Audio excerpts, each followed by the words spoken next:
Senior Bowl Executive Director Jim Nagy, that's the guy that's responsible for deciding who comes and getting the invites and getting the players to play.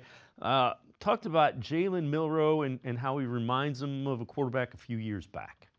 I said this too. I mean, sitting up here 4 or 5 years ago, whatever that was, I mean, Jalen Hurts was a 4th or 5th round pick for most teams that year, going back to our calls in November.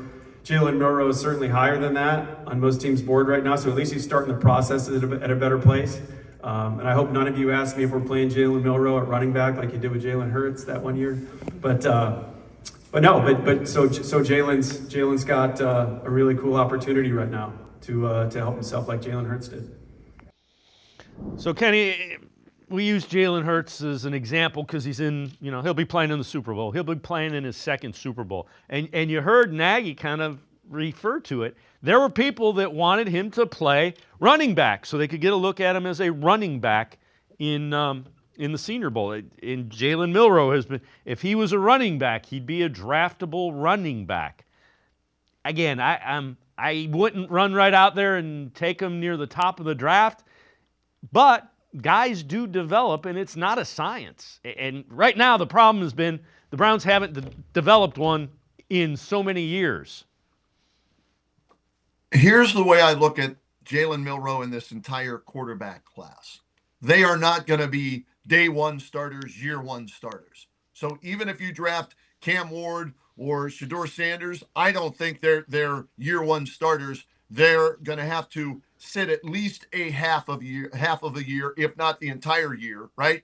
And learn. That's the way I look at it. And Jalen Milroe falls into that category. I would prefer Will Howard over Jalen Milroe, and I never thought I'd say that because I wasn't a big Will Howard guy, and he proved me wrong with his playoff run. I mean, if you want to look at tape and evaluate quarterbacks, Jalen Milroe, they're not even in the playoffs this year, right?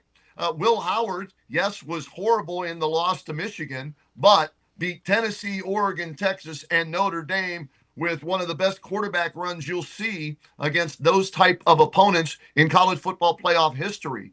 And his first half in the championship game against Notre Dame, where he started 13 for 13, and then late in the game, they throw the go ball right to Jeremiah Smith, and it's a picture-perfect pass. His stock raised, in my opinion, where I have Jalen Milroe stock coming down. So I'm not huge on Jalen Milroe, but if he's around in the 3rd or 4th round and you've got multiple picks and you're the Browns and you still haven't selected a quarterback, then maybe you go that route. And I know he has a relationship kind of like Kevin Stefanski has with Kirk Cousins. He's got one with new offensive coordinator Tommy Rees because he was his OC at Alabama. A lot of people think, connect the dots there, that's why he'll end up as a Brown. We'll see, but I'm not huge on Jalen Milroe. Yeah, and again, if the Browns fall in love with him, that's great. I don't want him at 2.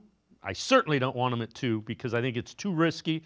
The floor is too low to take a quarterback like that at 2. I think the floor is too low on pretty much all 3 of those guys to take him at 2. The one thing that, and again, Will Howard impressed the hell out of me with the way he played in the playoffs. The only question I have is, man, Ohio State has so many really good skill position guys. Can he do it? Can he do it with lesser talent around him? And you're not going to know the answer to that. That's why people get paid a lot of money to evaluate football players, and I don't.